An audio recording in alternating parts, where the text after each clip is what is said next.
Hello and welcome to episode 4 of the BritHick with Connor and Aaron. It seems like it wasn't that long ago when we were doing the last episode, to be honest. This week's gone so fast. Everything was blaring into one now. Yeah, this week has been a bit of a semi-write-off for me. Oh yeah, you were ill, weren't you? Yeah, I got gastric flu, which was not fun. So I was absolute rusty dumper on Tuesday. Well, I got like a mad fever at first, and obviously current climate and all, you have a bit of a panic. But it was just like gastric flu. So pretty much like all my research has been done today because I've been going to bed at like 7 o'clock every night and just drinking like copious amounts of squash. To be fair, I've never had gastric flu. I've only ever had like regular flu. It's not fun, man. It's the most sick I've been in years. Like, fortunately, it's quite short. Like, it was about 3 days. Right, okay. But it was like fever, shivers, muscle ache, obviously dodgy belly. Yeah. And all the fun that comes with that. Headaches, just fatigue. Mad first, like literally on Wednesday. That was my last day of work this week. Like, I didn't eat anything because I'm just going to like give my stomach a rest kind of thing. And I was just drinking fluid all day. I think I must have drank like 8 or 9 pints of like water and squash. But every time I finished one, my mouth was just like sand. It just wasn't doing anything. Oh, fucking hell. So like just pure dehydration is mental. needed just a massive detox to try and just flush everything out. Yeah, big time. Like, I feel loads better now. Like, but I was just like, fucking hell. Like, it's difficult. Yeah, I was going to say, if you had 2 days off, it's absolute textbook that you get ill. Yeah. When you've got time off. Like, luckily, yesterday is when I started feeling like noticeably better. So it wasn't like just a wasted day.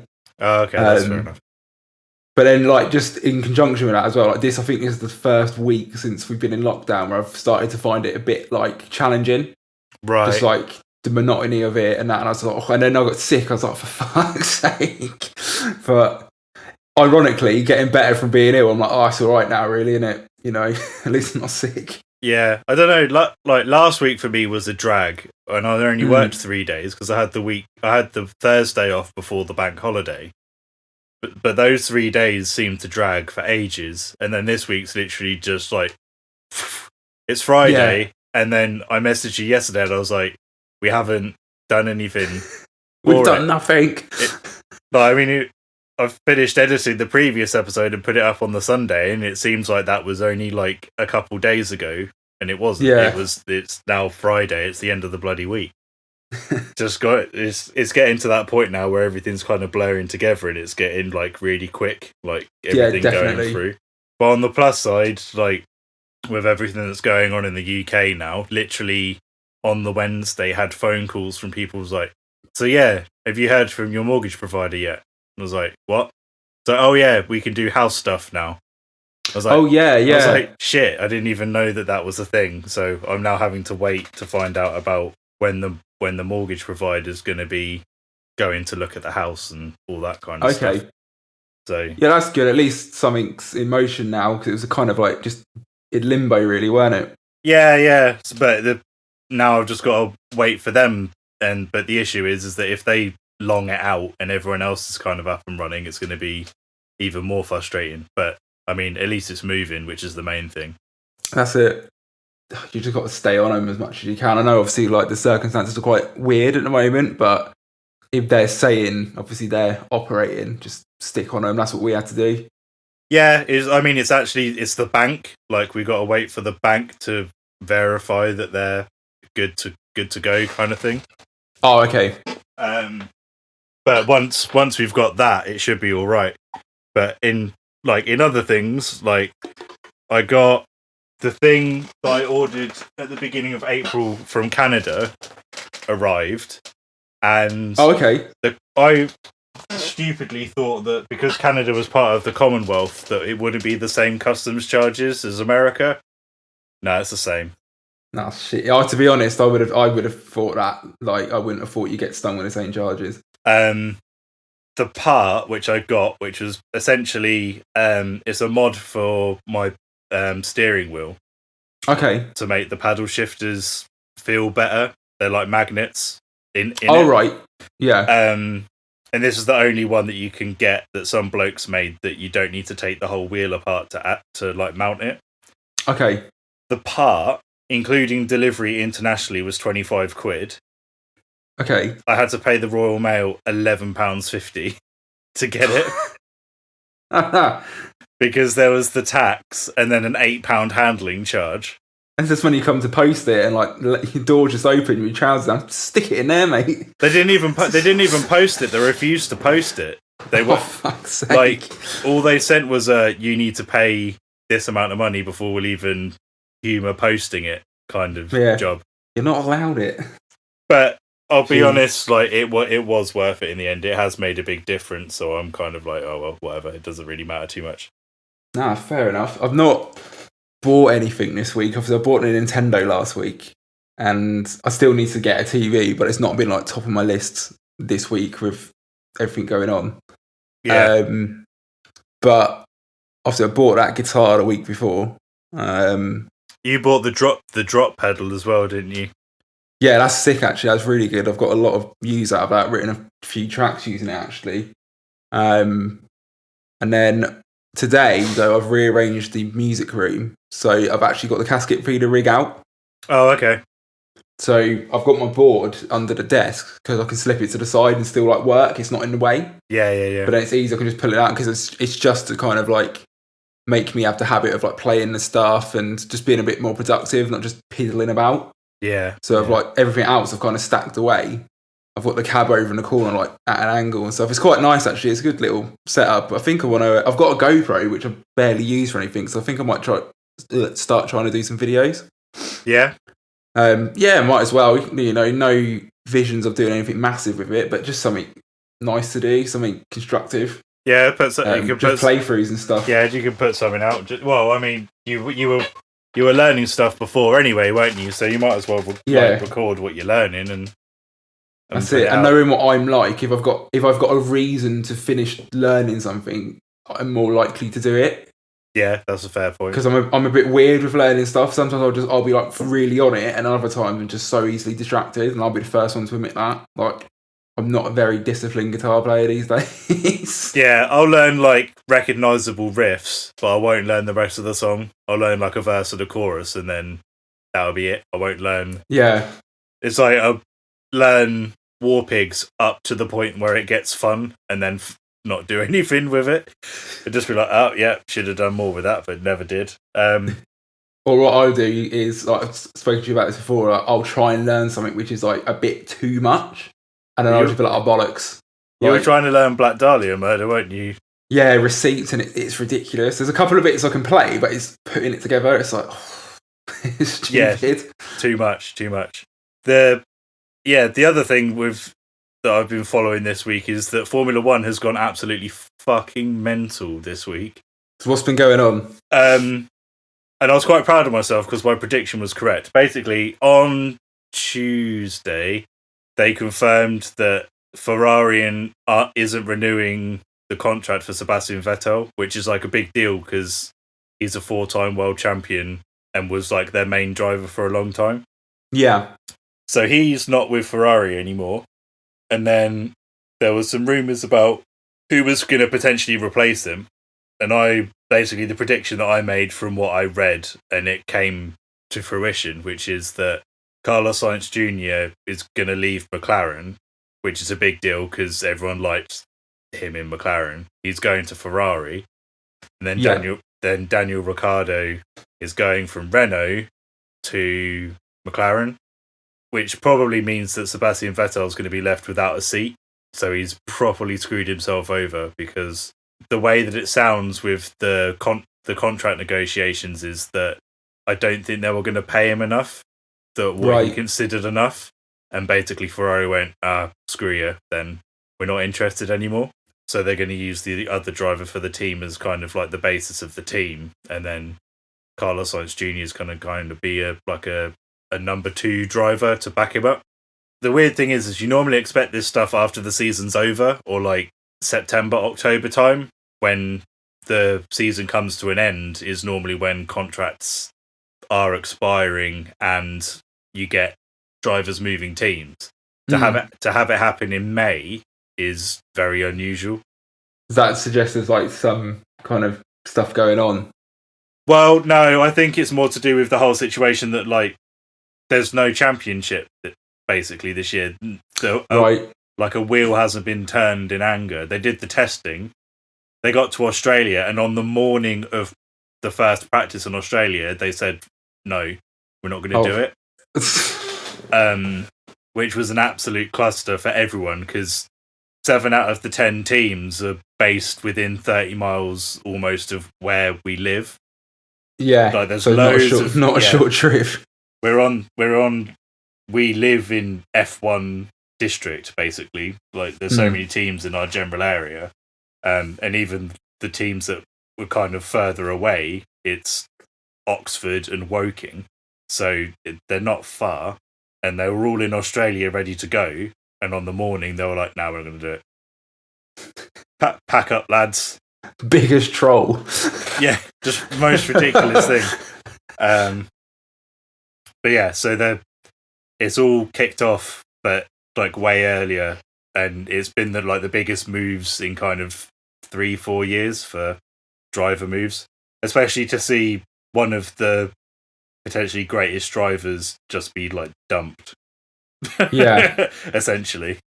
A bit unceremonious. Yeah, so bit of a fall from grace for him. But Ferrari are notorious for that. Like, if you're not performing, you're gone. Bit cutthroat. Yeah, it's the culture there. They're so used to winning that they just don't want to have to deal with it, kind of thing. Right. So I mean, they've done it with like their team principals and stuff. Like, people like high up are held responsible, and basically they're told to fall on their swords, kind of thing. Okay. So, and that's happened a few times in like the last decade. But yeah, so it's going to be interesting what happens in the future. Yeah, but anyway, let's crack on with wait, what one do you want to do first? Let's start with heel this week. Let's start with a shit one and like pick it up after that. Okay, I'll let you go first. Okay, mine is particularly shit. Yours might be worse, to be honest, but so I'm going to pull the article up because obviously there's quite a lot going on with this, and there's more details kind of emerging even today. Right. Okay. But that there was a militia group that carried out a gun attack in a maternity ward in Afghanistan. Right. There's kind of conflicting reports at the moment whether it was Taliban or whether it was Islamic State. Okay. But obviously, it's kind of hard to verify these things, especially when they're still quite fresh. Yeah. Because, you know, people claim responsibility because of notoriety, and then certain countries' intelligence might collate something else, and, you know, but by the by, obviously, whoever's done it, it's disgusting. So essentially, gunmen killed 24 people, 11 mothers, at least 11 mothers. And like reading a report and what has been discovered so far from the investigations, you can tell it was deliberately targeted at maternity wards because the route they've taken into the hospital, they've gone past like X amount of other wards before they would have even reached there. Right. Okay. And it looks to be it's like a systematic like execution of the mothers. Like, obviously, I'm trying to go through and just find out if they've got any idea of what the motive was. Obviously, the situation within Afghanistan at the moment is still very hostile. There was attempts at like getting peace between the Taliban and like other factions there, and what kind of government is in place at the moment. But that all seems to have gone to pot with this, which, you know, not to go down a rabbit hole because this isn't a podcast for that kind of discussion, so to speak. That, you know, maybe it could have been another group to put the suspicion on the Taliban to disrupt that peace process, but you know, we don't know at this point. But yeah, there's explosions outside a hospital complex, and then basically the place was rushed, killed like children and mothers in the wards, and then 10 people managed to flee to safety. And then there was basically a shootout between the militants and the security forces. It went on for 4 hours, and then all the gunmen were eventually killed. So obviously at the moment as well, there's no one captured or anything to give any kind of evidence or any kind of clues as to why this has happened or who was behind it. Yeah. It's an awful thing to see, and you know, it's it's not shocking like it should be, but the world we live in and the things that happen, but it's especially raw when it's infants and mothers, because literally like, probably the most innocent people you can target, and it's there's so much misery in the world at the moment, and it puts certain things into perspective, I guess, but not that makes it in any way better. And I guess as well, it is just a reminder of how far from being resolved that the conflicts and the fractions in that region still are, and it's that's been going on since 2001. Yeah, well, you could technically say that it's been going on since like the late 70s, because that's when Russia or the USSR. Yeah, invaded. I guess it was. Yeah, like in our lifetimes, I guess like the biggest flashpoint was post 9/11, I guess, and the so-called war on terror, and it's never stopped really since that. No, I don't think it will. But the thing is as well was that you obviously have that whole thing with Islamic State where they'll just claim anything. Yeah. So you never know if there is any link to it or not. So it's difficult to say. Yeah, because that's the thing. I get it's like it's not like they haven't got like a good reputation to uphold. If anything, they've got an abhorrent reputation to uphold. So it doesn't matter if they claim it or not. Like it serves them. Yeah, well, they'll anything kind of to destabilize something that's potentially for their gain. They'll claim is. Yeah. I would still go with the Miami gay club's shooting was not a coordinated attack, a terrorist attack by Islamic State. They claimed that it was, and that's what the US media peddled. Yeah. But when you as it later transpired, the guy that committed the shooting frequented the bar frequently prior and was very much in the closet. And it was only him that obviously committed the shooting. Yeah. And it seems more like it was someone that had real trouble accepting that they were gay. Was a Muslim man. However, I don't think that extremism and indoctrination into Islamic State took place.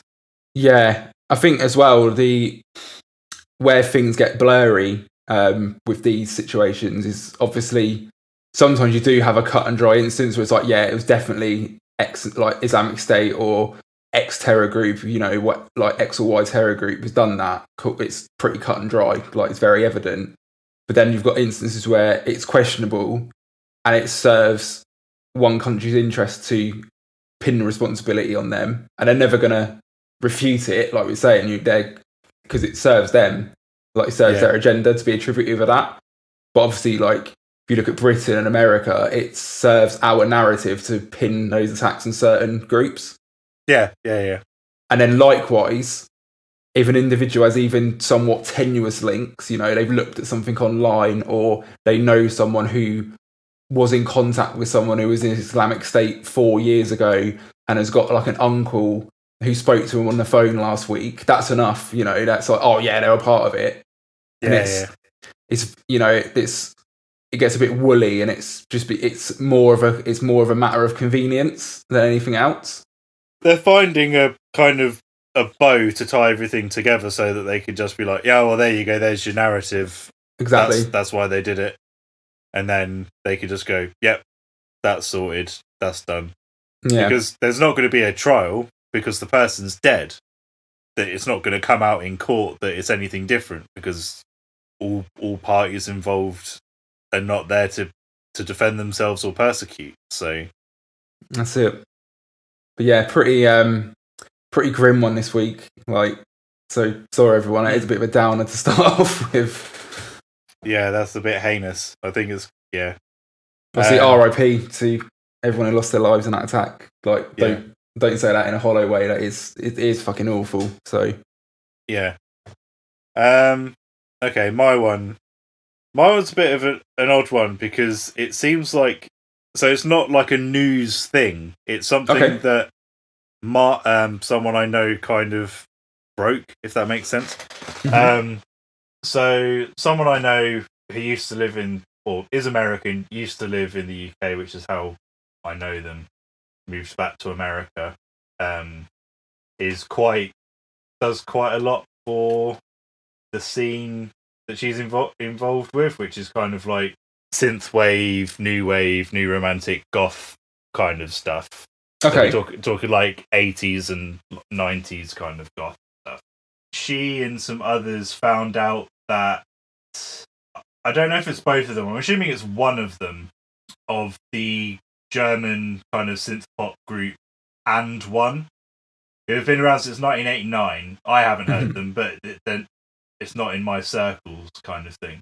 Yeah, same. Like, yeah, so, but from what I can tell, quite prominent in kind of synth pop and new wave kind of stuff. Essentially, it looks like it's one of them, who is called Steve Nagavi, has been essentially using the band social media to comment on lots of right-wing conspiracy theories and then posting on kind of more left-wing stuff with kind of calling bullshit and things like that. Oh, big yikes. I've got some, like, she's pulled a load of Twitter responses from the account, and then there's a YouTube playlist from the band channel. Okay. Which has, I mean, it's in German, but going through it, there's kind of things about resisting police, about coronavirus being a hoax, like some anti-Semitic stuff, some stuff about the New World Order. I'm just going by like the titles of what they are. Yeah. So there's some things about like replies abusing people like Greta Thunberg, Angela Merkel, kind of things about vaccines and things like that. Bill Gates. I mean, the one for Bill Gates is basically, the reply is "fuck you, Germany hates you," so on and so forth. I mean, those are in English. There's some in German, but the main thing is, when they were challenged about this behaviour, they've basically completely got the tail between their legs. They've gone, "Oh no, we've been hacked on all of our social media. That old chestnut. We haven't posted anything since 2018. It's just convenient that we got the accounts back the day after that we've been challenged about this." And then they deleted all their social media. Ugh. However, they didn't delete the YouTube playlist, so the YouTube playlist still exists. Right, okay. So not only have they been peddling a load of far-right bullshit on what you would consider, if you think about it, their business social media page, when they were challenged about it, they were massive cowards, denied it, and then deleted all their social media. It's such a cop-out, like, not obviously, just to verify, obviously, like, not endorsing that stuff anyway, but it's obviously, it's so obvious. It's like, you have done this and you have just been caught out and you've bottled it now. Like, you see it so much, like, a bit of a different kettle of fish, but obviously really common one, especially in the last few years, is, you know, when you get, like, black metal bands who are exposed as having, like, National Socialist leanings and connections with National Socialist groups and stuff. And it all gets brought up and they're like, oh no, it's like, it's just political. It doesn't, like, it doesn't mean that. And, or it's just music. It's just art. And it's like, well, that's bollocks, lads. Like, you can make music without having to go on about that stuff. It's one of those things now where, like, as someone that listens to black metal less and less now, but you kind of just, I'd say like 90% of the bands at some point have some kind of far right thing going on with at least some of the members. But the thing is that, especially with the kind of original Norwegian and Swedish bands, it was rife for it in the late 80s and early 90s. Yeah. Because they were, it was all about nationalism. They're talking about rejecting, like, Judeo-Christo religion and going back to it being the Norse gods or whatever, or Satanism in the case of other things, but the Satanism is quite often used as just to be the boogeyman that the media latches onto. It's about purity of their ancestors and all that bollocks. So it's all a bit thin. Like when you look into it, like it's all a bit thinly veiled, isn't it? Like if you can read between the lines. Yeah. On the flip side, though, those bands were children. Yeah, like so it's one of those things where folks like Ishan and Fenriz and Satir and guys like that, they were so young, like in their kind of mid to late teens and early 20s, that if they've, and I'm assuming that they have, they've just been like, yeah, we grew up and we realised that our opinions were bullshit. I would accept that. Yeah. However, if it's someone that's like 30, that someone's just gone, your opinions are crap, and then they all of a sudden they go, oh, no, I didn't mean it like that. I'm much less likely to accept that because they're older and they're only saying it because someone's called them out on it. Yeah, definitely. And I think as well as the context of age, like the context of the era is very important because you think, like you say, in late 80s, early 90s, a lot of those formative bands of that kind of genre, pretty much like it's like being in an echo chamber, mix that with being young. You do want to like be in with the crowd, so to speak. Yeah. And whatever. And it wasn't like there wasn't any internet then. It wasn't like an international like community kind of thing where your beliefs could be open to scrutiny outside of that scene. Yeah. Like now. Like if a young person now, and this is quite a big conversation that you can get quite into this, but yeah, when a young person says something shocking or believes something which is like maybe you should think a bit more about this or research this a bit more and form your opinion after, you know, like certain nationalist beliefs or like racist beliefs and stuff. When it is a young person, they've learnt that from somewhere. Yeah, and you need to give young people the chance to learn otherwise and not just immediately like shut them out. And like you're saying, older people, it's like, no, you've got the benefit of having lived a bit. Especially now, like you've got all this information at your fingertips, like there's no real excuse for it. But young people are impressionable, and that is why ideologies thrive, because they target young people. It's kind of even taking it back to what we were just talking about a minute ago, militia groups. They always recruit young people because they're easily influenced. Yeah, no, 100%. But then, I mean, the thing is as well, you have to think about these countries and like the level of isolation, in particular with the Nordic countries. They're looking for something to be part of. Yeah, definitely. So that kind of thing ends up thriving. It's a weird, it's like a melting pot of different kind of circumstances, which basically let it grow, really. Yeah, but I guess kind of falling off the point on that one a bit. I can't remember what the original... It's odd, though, that... I mean, it's a German band. Yeah. And considering the amount of... I don't know if you want to call it sensitivity training that kind of goes on with growing up in Germany, especially seeing as... I don't know if it was East or West Germany, considering that the band started in 89. Yeah. I think it's as much as it's proper borderline tinfoil hat stuff that they're following, and at the same time, as soon as someone goes, you need to stop. Well, no, not even you need to stop. It's like you need to be held accountable. Yeah. It's that thing if we say freedom of speech isn't freedom of repercussions. Like, if you say stuff, prepare to be called out on it. Yeah. And as soon as someone's called them out, they've just gone, nah, we've been hacked for 2 years, and we just conveniently got the account back. Yeah. And now we're going to delete it. Bit of ball poo, that, definitely. Yeah, so not to be the whole cancel culture thing. I mean, no one demanded that they stop being a band, but they wanted kind of an explanation as to why they were saying it. I think someone put something that was interesting. It was like, it's kind of like Morrissey, and the response was, yeah, but at least Morrissey wears his hate on his arm because he doesn't back down from it. And I was like, well, yeah, true. Like, he doesn't apologise, as old Morrissey. So not only borderline fascist conspiracy theory fuckheads, but cowardly fascist.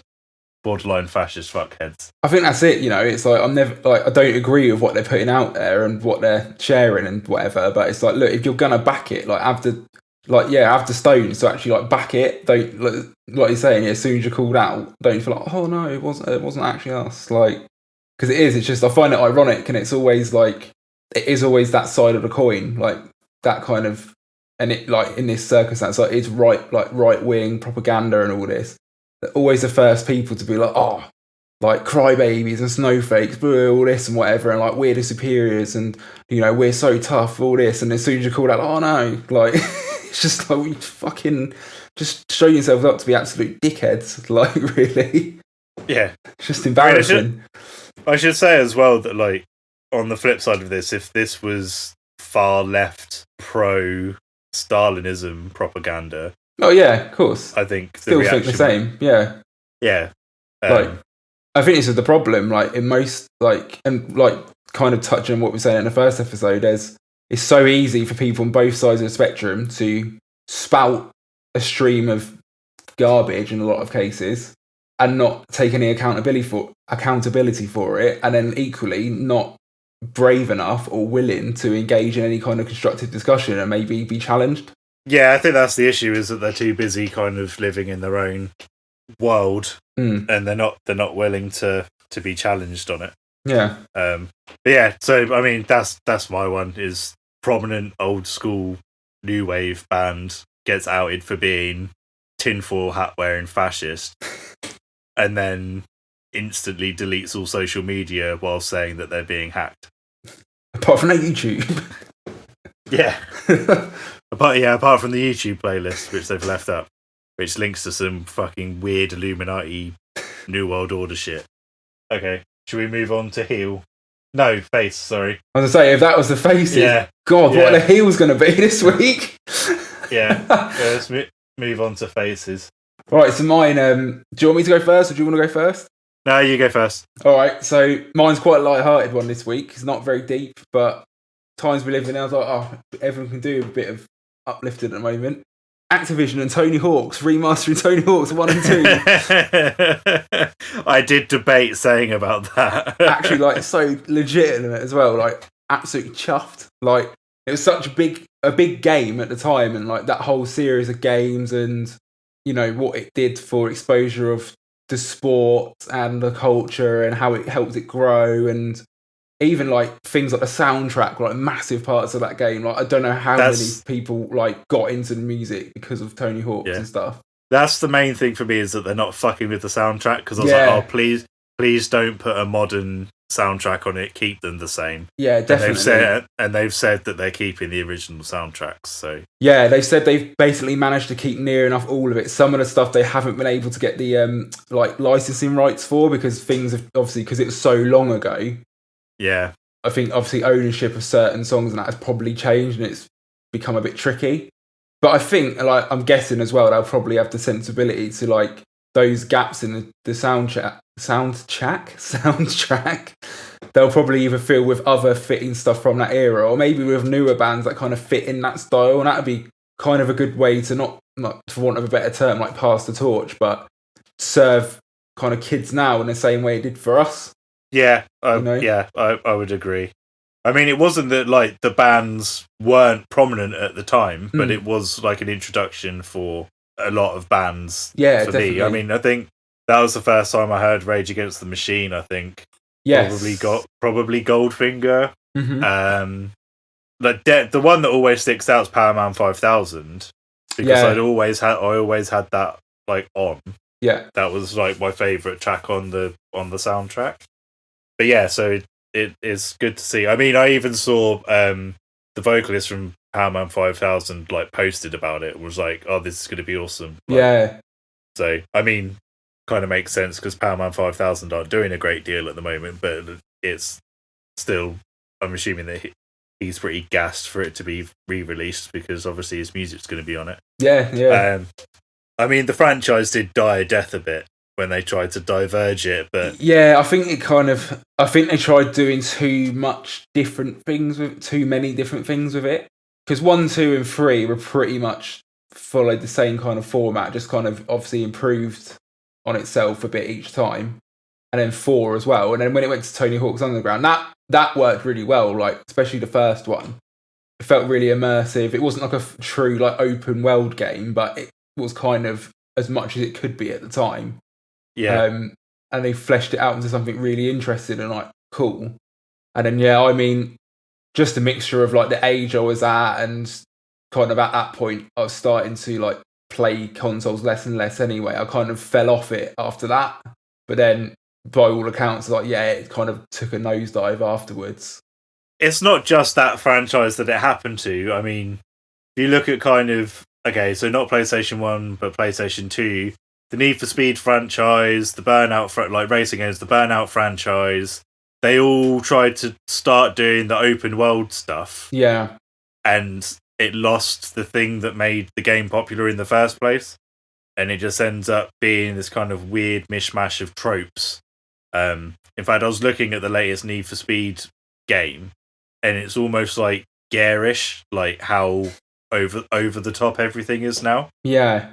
Compared to kind of the more serious racing games, it's, I don't know, like a neon light equivalent. It's like things popping off all over the place, motion blur, and like press the NOS. I mean, the NOS button was always in it, but it's kind of like so overemphasized on everything. It's just a bit crazy. Yeah. So yeah, it kind of, there's a few franchises that's happened to. But I was thinking about it. I was like, we as musicians always say people need to stop listening to rehashes of old bands. And then we're sat there and we're talking about games that are rehashes of old games. So we're going to be there playing the remake of Final Fantasy VII. We're waiting for the remake of Tony Hawk's 1 and 2. I'm playing Gran Turismo, which is a game technically from like the first one was from the first PlayStation. I think.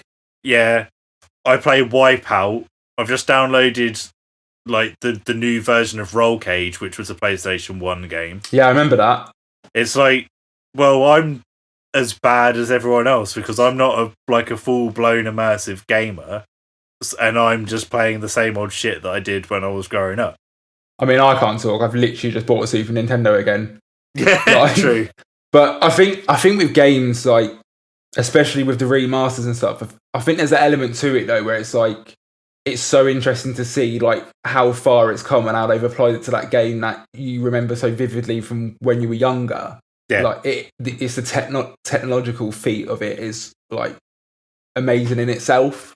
Like, yeah, I remember the first. I think the first one that did it was like the God of War one, wasn't it? Might have been. I wouldn't say 100% because I never played God of War, so I'm not sure, but I know they did remaster it. Yeah, so that was when I was at uni. So we're talking 2010.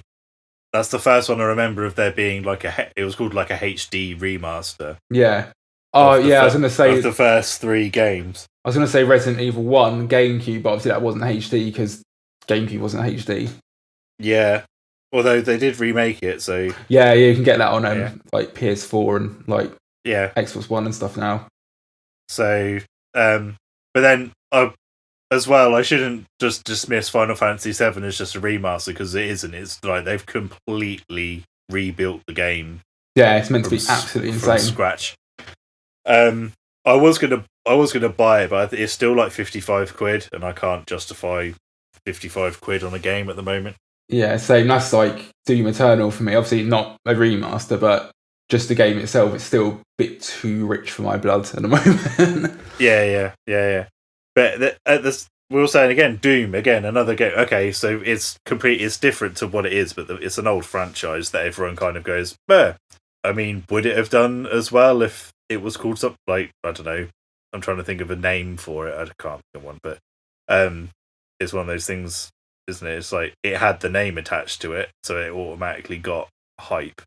Yeah.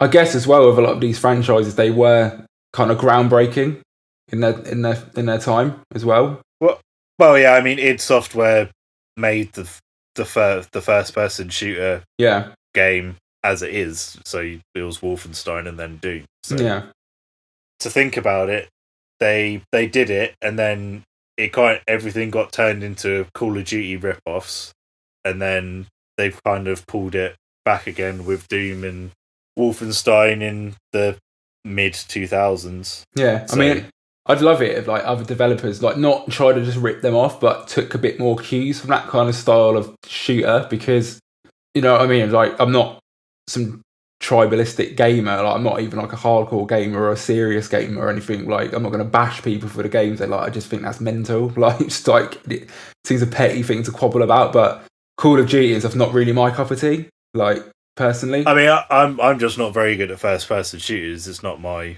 jam. So it's just like, if I play a shooter, it's like I don't really want to play, and not for any of my ideals or anything like that, but I don't really garner much enjoyment out of playing like a warfare simulator or something. I'm just like, all right, like something like Doom, it's more escapism, it's like more enjoyable for me. It's so over the top, like, yeah. And it's, I mean, the last one I played to completion was the first Killzone.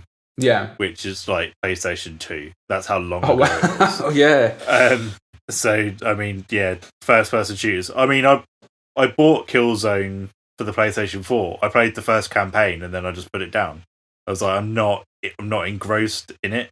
It's not the kind of game that comes naturally to me. Yeah. So I mean, the only ones I really play is the racing ones, which is why I keep going on about the bloody racing stuff, that's my bread and butter for doing gaming, is that I do the racing stuff. The other bits and pieces are kind of dip in, dip out, and I'll get Final Fantasy VII when it's like 25 quid. I'm not going to pay 55 quid for it at the moment, though. Yeah, no, same. Like, I'm happy just to wait. Like, I don't have to be like pounce on it and be like, I've got it, first week it's come out. Like, because it's pointless to me as well, because I don't really have the time to sit down and like finish a game in like a big sitting. I always have to chip it away at them like an hour at a time, or like, even when I can. So it's not a mad rush for me to get it, because it's just going to sit on my hard drive anyway. Yeah, the issue as well with stuff like that is that with RPGs, in particular JRPGs, the issue that I have is that you always have to grind for levels. Yeah. In order to progress. And as soon as I get to that point where I have to sit and just do repetitive battles is when I lose interest, because the story's not progressing. You're just having to fight this shit over and over again to just do the boss that's like in the next room or like in the next section. Yeah. As soon as that happens, it's what happened with, I can't remember what Final Fantasy game it was now. 11? I don't know. The one with the pink-haired woman, Lightning, in it. And I can't remember which edition it was. All right. But I was playing that, and I was playing it like with an aim that I was going to finish it in like 2 months. And I was playing it. And I got to a boss, and I just couldn't defeat the boss. And it was because I had to go back, and I just had to grind and get about 10 more levels. Yeah. I was like, I can't be asked. And then I never played it again. Because it's just like, I can't do it. Like, speaking about like grinding for levels and stuff, so on 2 instances of this, like 2 different games. So one of them was a Final Fantasy. So Final Fantasy 8. Yeah, that's my favourite of the franchise as well. It is a great game. Like, on one playthrough I was doing, I trained Squall up to, so when you're in like Balam Gardens.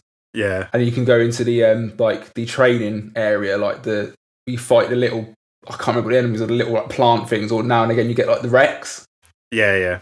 And it just fucks you up. But basically, like before I even went out and started like the main game, I just kept fighting stuff in that garden until I got to level 25. And I was like, right, I'll start the game and just smash everyone. Yeah, just mullet everything. And I did it in Pokemon as well on Game Boy. Like, I trained all my Pokemon in Viridian Forest before like even going into the town to like level 20 to like evolve my starter Pokemon. Got like a Butterfree or something stupid like that, and like a Pidgeot. And I was just like, I'm just gonna absolutely want this game. And I remember I played with my mates on link cables. This is going back a while now, and all my Pokemon were like level 60. Like, I was like halfway through the game because I trained them all equally. Yeah. And he's just like, "What have you done?" And I was just like, "Fucking." And I think I've still got that save on the cartridge. I found all the games on like the Game Boy.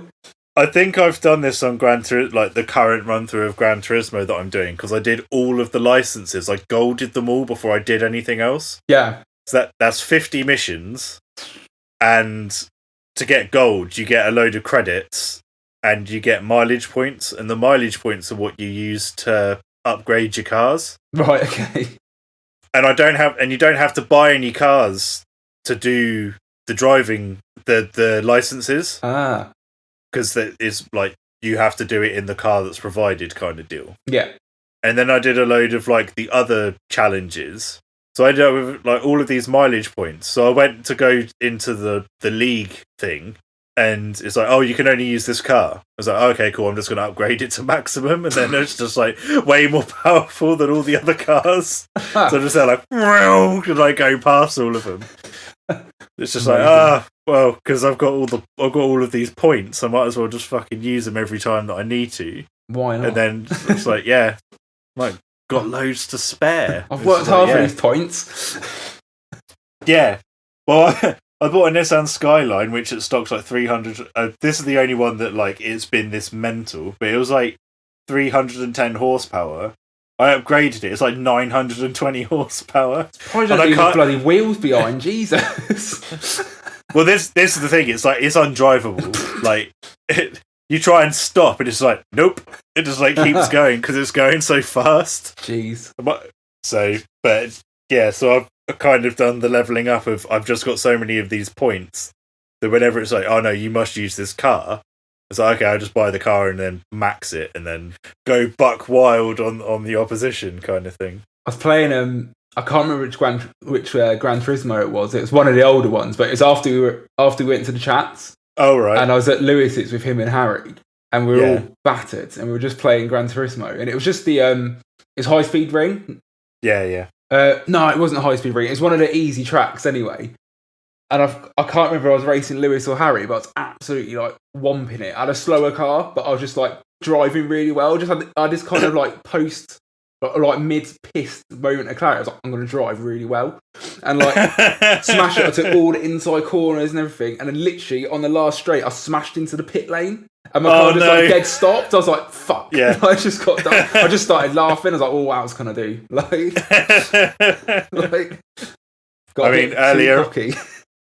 Earlier on, before I was doing this, I had to do because if you do a certain amount a day, you get a car. But so I had one race, which was one lap of the Nürburgring, but the Nürburgring is 15 miles. Oh, it's so long, yeah.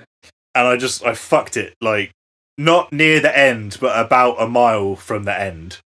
Like the end of the lap is a really long straight, and then like 3 corners. Yeah, but it was the run of corners before that really long straight.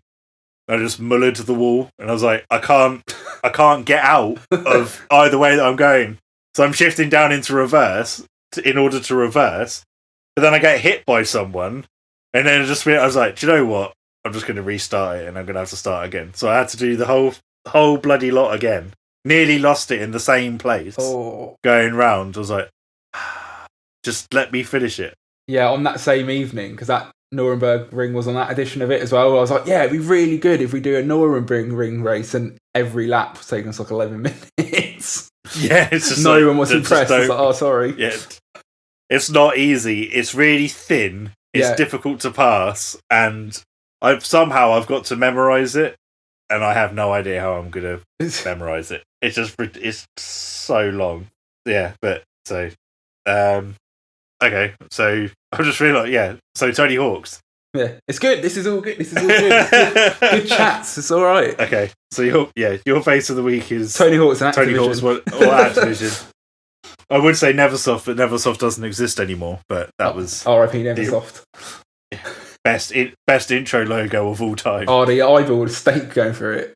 Yeah. It got more and more elaborate as the games went on. Yeah, as the graphics could allow it, it just got more mental as time went on. Right. Okay. My face of the week is Keir Starmer for basically calling out Boris Johnson as a liar in Prime Minister's Questions, and then sending him a letter going, "You lied." And here is your lie. Yeah, and here's the lie, to which Boris Johnson's response was, "It's not constructive. You tell it saying that I'm a liar. We need to work together." And there's like some context. I've got the letters and whatever. The quote is 25th Feb 2020. It is very unlikely that anyone receiving care in a care home or the community will become infected. Obviously, we now know that this is not the case, and the death toll in care homes is awful. His response is, "You have misled the House," this is Boris, "because you have not included the whole comment." Basically, beforehand it says, "intended for the current position, where there's currently no transmission of COVID-19. However, at the end of February, they're saying that there was no transmission, but I'm pretty sure that there actually was transmission taking place. If we look back. So, it's kind of... He's saying that, basically, in the quote, it says, there's no transmission of COVID-19 in the community. However, we now know that there was. Yeah. Yeah, and that basically says, "I'll remind you of the commitment you made when you became leader of the opposition to work constructively with the government. The public expect us to work together. However, we've said before that people that are going to say that Keir Starmer's a Labour, like a Blairite, and that he's never going to challenge the government. Surely this must put their theories to bed." You'd hope so, because it's literally there in black and white, and obviously in action, like in the actual PMQs itself when it happened.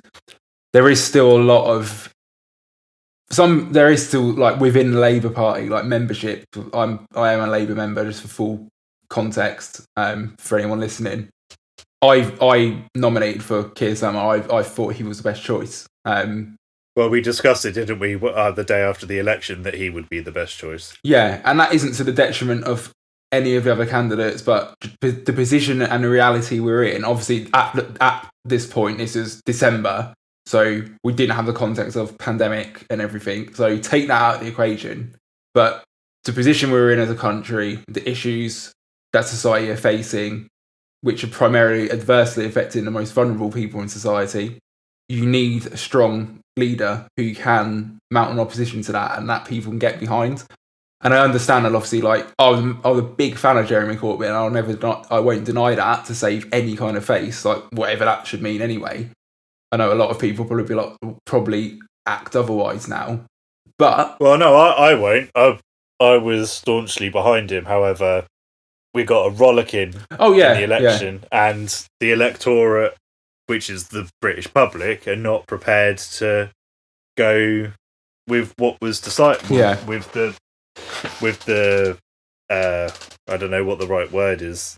With the proposition. Yeah. Of what Labour under Jeremy Corbyn had going forward. Yeah. What I meant more so was, like, obviously there were a lot of and this isn't to undermine Jeremy Corbyn's popularity and how he really did help grow, like, the Labour membership and stuff, but there will be a lot of people who were quite fair weather and just kind of jumped onto that, who would probably now be like, oh yeah, no, I never really backed Jeremy Corbyn, even though at the time they would have been probably, like, waving the banners out for him. Do you know what I mean? Yeah. Like, to save their own face, because it's a short-term game for them. It's not about it's not about any kind of long-term goal. Yeah. But yeah, like, to actually get to your points, to answer your point, sorry, I kind of went off on one there. There's still, like, amongst some of the membership, there's still a bit of uncertainty about Keir Starmer, because, like, the difference between him and Jeremy Corbyn, like, as people and such or whatever. But I do think a lot of people are starting to be like, it wasn't maybe my first choice, but I do want to give him a fair chance. And that's all you can ask. Like, and that's fair enough. Like, back your leader. And I think he's shown, like, Jeremy Corbyn could be quite explosive at times, like in PMQs, but this approach that Keir Starmer's got is so clinical and so surgical. That's what you need. Yeah, I should say that I think the fact that the house is virtually empty is probably working in his favour. Yeah. Because he's not having to deal with a load of hooping and hollering. Yeah. Which is what Jeremy Corbyn was having to deal with. So I feel like that's going to work in his favour, because he's not having to shout over 300 odd people murmuring and shouting and all that rabble-rousing and all that kind of stuff. I think... so he's allowed to get to his point. Yeah. I think what would be quite interesting, obviously, whenever that is, when this Parliament starts to sit again, like, in a normal manner with, all the MPs present, it'd be interesting to see, obviously, dealing with all that clamour, because of experience, like his legal experience and everything that he's done as a barrister. Like, I'd imagine he's got the patience to kind of wait for that to die off and then deliver his point. And if you're looking at this as like a casual observer, you look at all the people on one side making a bunch of commotion, and it's quite embarrassing, really. And then you see this guy like just giving this point calmly and stuff. It's like, oh, who's a bit more respectable here? If you take people's existing loyalties out of it, I mean, like political loyalties as a member of the public, and I think that will be, and this is a reason I think he's good for Labour, because people who aren't certain, with someone like that, you can kind of win people around. And I know that's a bit of a simple way of like looking at things. It's not a game, but Jeremy Corbyn was divisive for some people because he wasn't what they were used to, which shouldn't be a bad thing. But some people are just really rattled by that and they just can't comprehend it. And then equally, obviously, the media just had it out for him all the time. The one thing that got my goat about him was his inability to compromise. Yeah. He did have a habit of sticking his head in the sand a bit when things weren't going his way. So he would keep going with his thing, even if the electorate were saying, that's not what we want. His inability to kind of, I'm trying to think of the right terminology, kind of temper what he was after with what the populace were after, instead of just forging ahead with what he wanted. It wasn't quite there.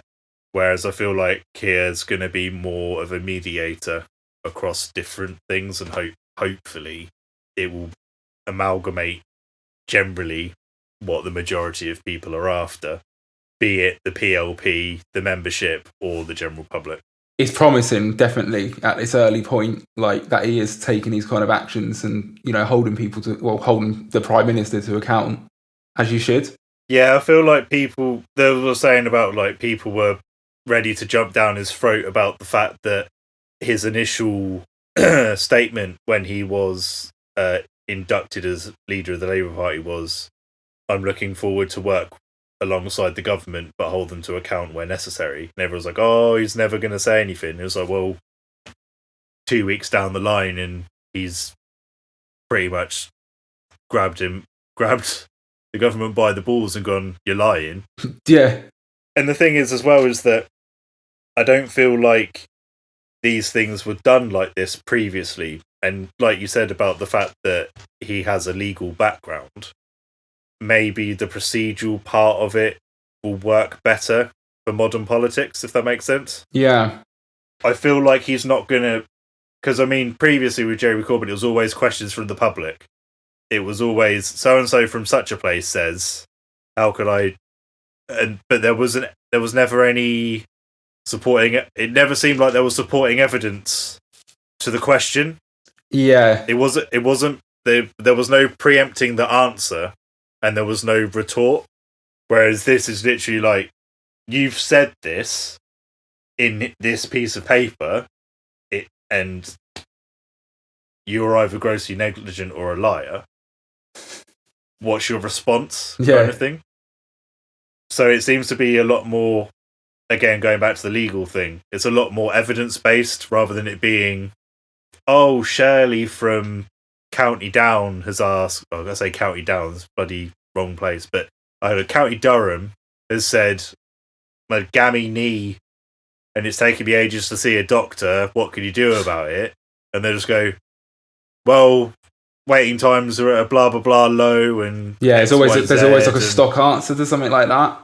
Yeah, but there was never any preempting what the stock answer is, so you can go, well, actually, no. Yeah. Whereas this seems to be like bypassing the stupid question of I'm the voice of the public, and just gone, waiting times are bullshit. People are waiting hours and hours for all this stuff. Here it is in black and white. Here's the data. Obviously, this is all kind of predicting what's going to happen because, I mean, they've only had 2 bloody sessions so far. Yeah, but even at the first one, he took him to account about the number of cases and the rate of growth, etc., with infection against other countries, and quoted the figures. And Boris Johnson was like, I don't think it's appropriate, or I think it's too early to be drawing comparisons with other countries at the moment until we have the full facts. And he whips out the printed graph. He goes, I'm just going by your own graph on the government's website. And it's just like, oh, shit. Like, I feel like, I know you said it's not a game, but it's a bit like chess sometimes. It kind of is a bit of a game, and you need to, not downplaying it, but you need to get your shit in order, especially with things like that, in order to not be undercut. Yeah. Because if you make a bold statement about something and they just go, oh, that's not true, if you haven't literally got it right there, you can't hold them to account. It seems to be a lot more... I know that he's a lot more central, like, leaning. However, I don't think he is the same kind of free market, like pro-free market, neoliberal capitalist that Blair and Gordon Brown were. Mm. Not that I'm seeing so far, anyway. Yeah, it's early days, but I mean, I've got good faith in him. I wouldn't have put my vote in for him if not. But people who voted for Jeremy Corbyn, myself included, in December wanted one reality, but unfortunately that's not what we got. But rather than kicking out at the party and going, well, this isn't good enough, it's not what we want, it's like, let's try and make the situation like as good as it can be, rather than literally tearing it down from the inside. Yeah. And I know all this evidence has come to light from 2017 and stuff, and that is a massive shit show, and it does need to be looked into thoroughly. I'm not going to discuss it because I don't know all the ins and outs. It's a massive scandal. But as a membership and as voters, it's like, look, if you need to back the party you want to win. You can't just try and challenge them at every turn, and unless they're doing something that is really against your interests and not what you put your support in for. Cool, but it's going to be different than it was under Jeremy Corbyn. He was a very socialist leader, but it doesn't mean it's going to be bad. Yeah. And that's the thing. It's like, and this is the problem. So many people are like, no, it's this way or no way, and it's like, so not to shit on anyone, but it's like, look, so it's this way or no way. It's like, so you'd rather have more years of Conservative government then because you don't like all the policies of this current Labour government. That's stupid to me. They're behaving in exactly the same manner that the people were, that they were shouting at to vote for Labour prior, when it was Jeremy Corbyn as the leader. Because those people were refusing to vote for Labour with Jeremy Corbyn as the leader. Yeah. And now those people are refusing to vote because it's not him as the leader. And the fact that they can't see that is worrying in itself. But I mean, you have to look at it this way. We were both left-leaning, unashamedly. Both were pro-Corbyn. You voted for him. I voted Labour. I'm not a Labour member, and we both thought that Keir Starmer was the best choice to take the party forward.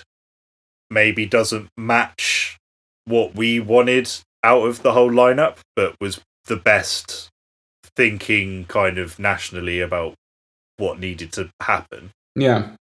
Whereas I wouldn't normally name drop him, but so you know who it is, Paul, who you've had discussions about prior, has voted Labour his entire voting life. However, was very, very against Jeremy Corbyn. Yeah, and that's fair enough.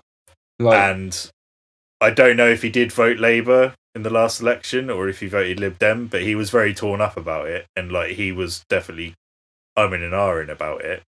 But he is also of the opinion that Keir Starmer was the best choice of the lineup going forward as well. Yeah. So, I mean, that's two vastly different opinions politically in regards to what we're after. However, we both thought that it would be best suited that it was the same person to lead. Yeah. If nothing else, hopefully that's gonna kind of help with unite providing be a less divided opposition. That's it. And there's, to be honest, the majority of people I know actually know personally who were very pro Corbyn and that are actually really like backing Keir Starmer, like the people I know actually in real life. Yeah, which is good. It's only it's people like in discussions and stuff like online and whatever, like whoa and that, but they're all strangers to me. Nearly knocked my mic over then. But everyone I know personally is like, well, no, I'm backing him. And I think most of them voted for him, or even the ones who didn't. They're like, no, I'm going to give him a fair chance, and he's and that's what it's about. You're like, I support the party. Yeah, and that's what it is. It shouldn't be about a person. It's about the party. Yeah. And then which I think that's a problem, that we've fallen down that kind of American politics route, where when people are voting, they're voting for the leader of the party rather than the party the policies, and B, who their MP is going to be. Yeah. Because we don't vote for the leader of the party. That's dictated by the amount of seats that we have, or they have. When you go for a general election, you're voting for who you want to be the MP of the area that you're in. Mm-hmm. There isn't a separate tick box saying who do you want to be Prime Minister. Well, I don't know exactly how it is in America, but it does seem to be that it's Democrat or Republican leader you vote for, and then it's dictated down from that point. Right. But I don't know American politics well enough. But it does confuse me a lot, like the whole voting system and how it breaks down. Like like, because you've got governors, and then you got federal law and all this, and state law. Like, yeah, so I'll cut myself off before I make a tit of myself. One interesting thing is, I've just noticed, because I've still got the letter up on my screen, is that he doesn't have Sir in his sign off. And I knew before that, like, he didn't like having the honorific, him being referred as a Sir. Yeah. But yeah, on his official sign off, there's nothing on it. It's just Keir Starmer. Fair enough. I think it was bestowed upon him for services to law or something. Yeah, it was. So it's all pre-politics kind of stuff, but it's not on his headed letter paper or whatever. So that was my one, but we've got At Least You Tried as well. Oh yeah, of course. I'll let you do your At Least You Tried. All right, cool. So I've got a very light-hearted one this week. No one's been killed by alligators or anything like that. So there's a 5-year-old lad from Utah, and he asked his mum to buy him a Lamborghini. And obviously she said no, because obviously, like, you're not going to buy a 5-year-old Lamborghini. So he drove the family. Well, he started driving the family's SUV towards California with his life savings of $3 in his pocket, with the aim of going to a Lamborghini dealership and buying himself one. Fuck's sake! And he got stopped at a roadside check, obviously by a cop, because they saw this car driving about and just thought it was a very drunk driver. And he pulled him over, obviously, and we were like, what? He asked what was going on. And he explained it to him. Obviously, they took him home and everything. He was fine and everything. But then there was a bit of a follow-up to this. So he actually got to try out a Lamborghini. Like, I'll say he got to try one out. He got a ride in a Lamborghini after the fact. So breaking the law worked out well for him in the end. Yeah, he did get grounded though, so... I guess that works out for him in the end. Yeah. Well, I mean, that's the danger of automatic cars. Yeah. Like, you would never in the UK I don't think you would ever hear of a 5-year-old being able to drive a manual car. It's just not going to happen. You wouldn't get out the front of the house. You've seen the parking in this country. Like, clutch control gave me massive anxiety for a very long time. Yeah. Like, there's no way that he's pulling away in a manual car. But obviously, when it's an automatic, you've just got 2 pedals, go and stop. You put it into bloody out of neutral or park into the go gear, and then away you fucking go. Yeah, he was mental. Like, when they realised something was going on, like, basically the car was swerving really badly, and he was only going 32 miles an hour in a 70 zone. Jeez. Do America have 70 zones? I'm not too au fait with their like highways and stuff, but it was interstate. Their national speed limit, if I remember, is 55. Really?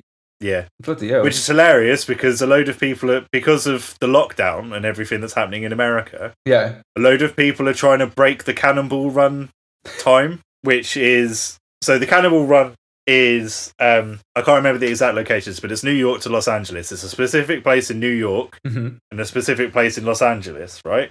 And you fucking go just from New York to gun it across the entire country, right? Yeah. It's not confirmed, but apparently someone has done it in under 26 hours this week. Shit. An average speed of 118 miles an hour. That's mad. That's an average speed. Yeah, that is gunning it. Basically, these people are doing it in like modified sports cars with like massive fuel tanks. Yeah. So they're filling all of like the space that they can with fuel. And normally, it's obviously because it's 26 hours. It's like two people, one after the other. Yeah. But there's only one article that I read, but because of there being such little traffic, loads of people are trying to break all of these records, like speed records of going across the country. This is how Mad Max starts. Yeah, exactly. So people are doing the Cannonball Run. People are trying to do like another coast to coast, a solo coast to coast, and then someone's trying to do a coast to coast to coast, which is like there and back, like in the least amount of time. Basically, because they're saying that there will never be another situation like this, so no one will ever break the record. Yeah, fair enough. Good thinking. So the previous record was broken like 2 weeks ago. So it was like 26 hours and 38 minutes. And someone else tried it and they were slower by 5 minutes or 6 minutes, which must have been gutting. For them. Screwing. It's like, just that pit stop fucked it for them. Yeah. You'd rather be like an hour slower. Yeah, rather than like that's that less wounding. and then this one that apparently is under 26 hours. Ooh. But obviously they've got to get it verified or whatever. Yeah. It's like, there's no cars on the road. Yeah, let's try and get this fucking record then. Just nipping out for a drive. All right. Which is obviously incredibly illegal. Like, if they were to get busted, no chance. You're going over 100 miles an hour. If the speed limit is 55, it's like over double the speed limit. Sammy Hagar will be loving it. I'd be useless. I'd be awful at that. I'm not good in cars going fast. Oh, really? Yeah, just... I feel like my stomach's just going to fly out my nose. Like, just... okay. I'll make sure that obviously my car can't go fast. But wagon. if I was to ever get a car that does go fast, I'll make sure to not boot it with you in the car. Okay, so right, my one is the UK freedom movement. Oh. For being around for less than a week before being outed as a front for exiled Britain First members. Rumbled. Well, when you register the company name at the same address as Britain First Merchandise Limited. Yeah. Pretty dumb. That's, not the cleverest thing. I mean, I looked into it further because someone was trying to, trying to rumble me saying that what I had shared about it wasn't fact. Yeah. Because they were saying, there's this other company that's very similar that's in a different place. And it turns out that was actually a gym coaching firm. It was called Freedom of Movement. Right, okay. So I looked into it because I wanted to find out what the address was. Because I wanted to see if it was like an accountant or a PO box. Because apparently Jada Franson was like in Ireland or living in Ireland or something. Okay. So I thought, maybe the address is like an accountancy firm, because limited companies quite often will register the name of the company to an accountant rather than it being their house. Like if they're working out of their house, they don't want their house to be the name, the registered company kind of thing. No, this is just someone's house. And yeah, the house has Britain First Merchandise as a previous business name on it, dissolved in 2017. A literal shithouse. I mean, the thing that got me, like, I didn't pay it any credence until I saw people starting to say that, like, it was some left wing thing. It was like, oh, the hippies are going to be out in force and all this kind of stuff. Yeah, that's just like, not to like derail it or like cut in too much, but like that's just lazy assumption, because if you look at all of these gatherings that have been going on across like like obviously America, notably Germany, some other European nations, they've all been primarily like pushed by like right wing organisations, because it's about like, oh, my freedoms and all this. And yeah, like to kind of actually again touch back on what you were discussing with that German electronic band. All that current conspiracy stuff is like, coronavirus is a hoax and all this stuff. It's literally this agenda that's kind of being pushed at the moment. It's like anti-science thing. And it's like, no one on the left's really doing that. Like, well, no, I mean, not that we've seen anyway. Yeah, right? but not to say that it's outright not happening. Oh no, of course, but I mean, like, it's been done in such an organised way. Yes, yeah. And it's like all it takes is a little bit of delving. Like, oh right, yeah, this is literally going on in places, and it's like it's quite apparent like who's backing it all. Yeah, and I think that the reason that people were saying that is literally because of how the flyers were composed. Yeah, it looked like a festival poster. It was like green with leaves and stuff on the side and saying, oh, like the power to be free and all this kind of stuff. And it was worded in like, not a clever way, but in a way that is more that way inclined. Yeah. Very, very, like, not to give them credit, but a good bit of deception. Because and like even the locations, obviously, I know London was on, but Bristol was another one. Obviously, stereotypically, Bristol's got quite liberal and stuff. So they are like Jada Franson and Britain First. They are fucking idiots, but that was quite tactful. Like, not to want to give them credit for anything, but you know what I mean. They didn't make it too obvious. No, that's my one. It's like, well, you tried to fuck everything up for everyone, but it took literally someone to do like half an hour of digging to find out who was in control of the it's publicly available information. It's not behind a paywall. You just go to Company's House, type in UK UK Freedom Movement or something. I think the company is actually just called Freedom Movement Limited. Oh, right, okay. It's not UK Freedom Movement. Yeah, Freedom Movement Limited.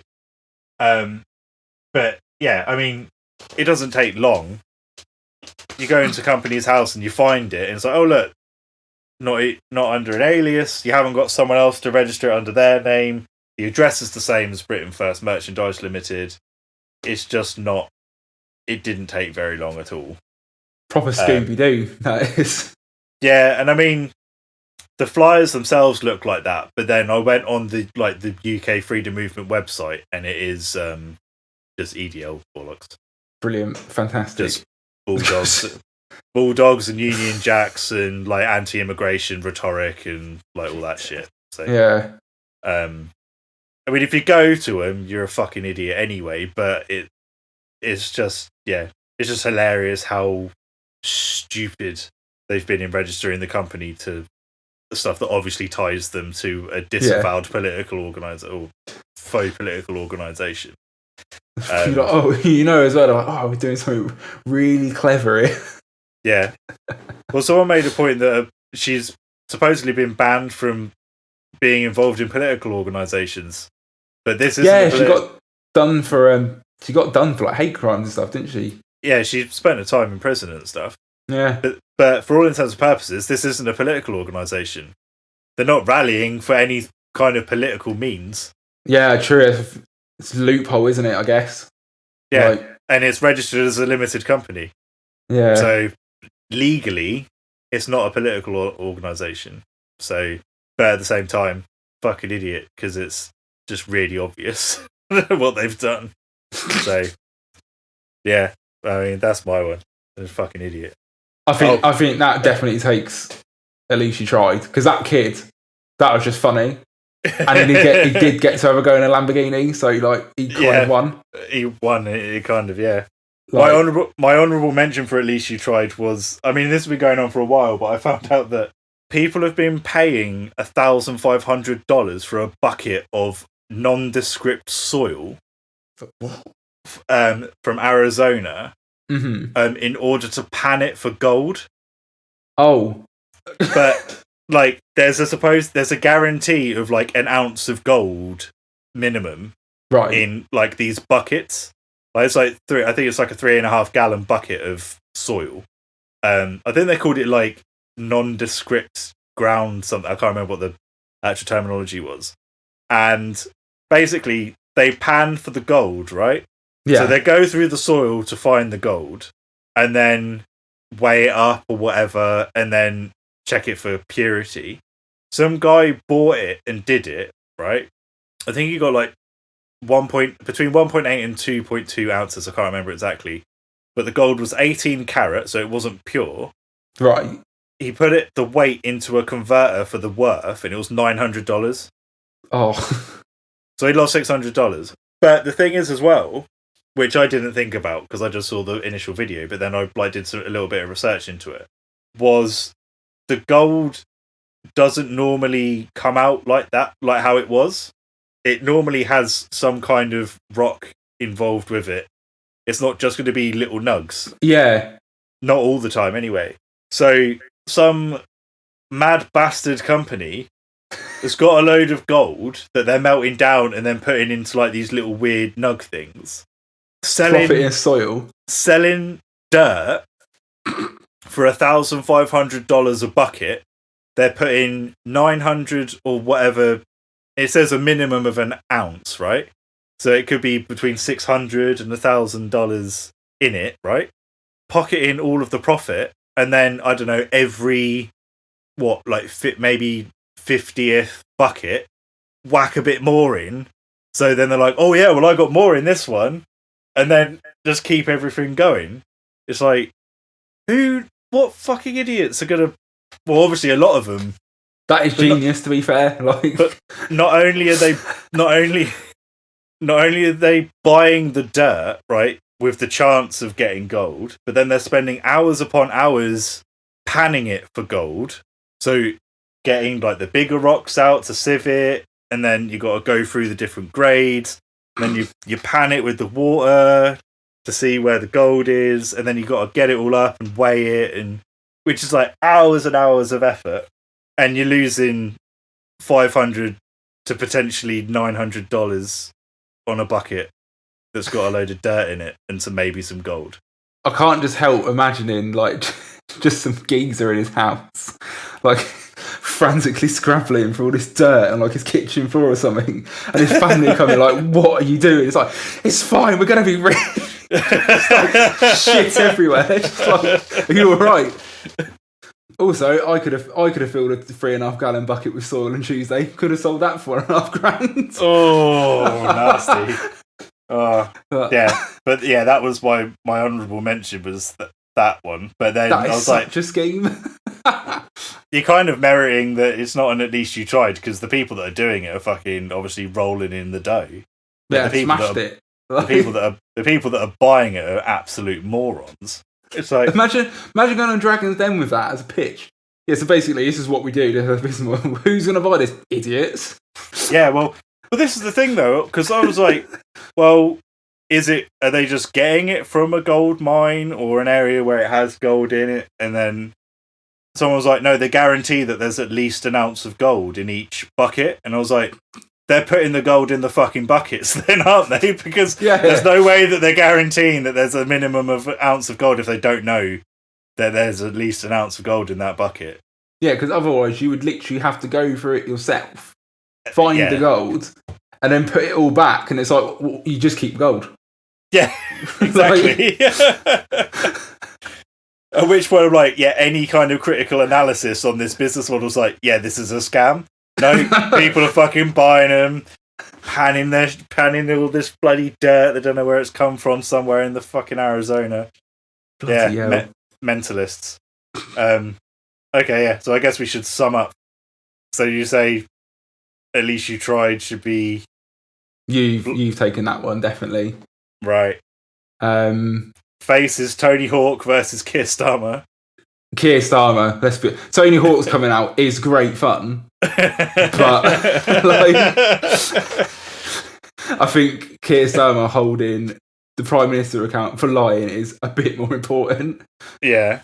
And then, I mean, for Heel of the Week, it's the more abhorrent thing is the fact is Islamic State or Taliban committing an obvious atrocity. It's a dirty win, but I'll take it if I have to. Compared to cowardly fascists. Well, kind of both. Okay, well, that's my first win. So it's 2-1 now to you. There we go. Nice. I guess we'll hold off naughties for this week because we've run over a bit. That's all good. All of our social media handles are / the BritHick, apart from YouTube, because we need 100 followers to get / the BritHick for YouTube. So go follow us on YouTube. All of our podcasts are available at podbean.com, Spotify, iTunes, and on YouTube. We also have a Twitch. We're not using it yet. We may start streaming some games and things and maybe making music and stuff in the future. We just haven't got to that point yet. We'll probably sort it out down the line. Anything else before we go, Connor? Again, just obviously cheers to everyone who's been listening so far. Like, we really do appreciate it.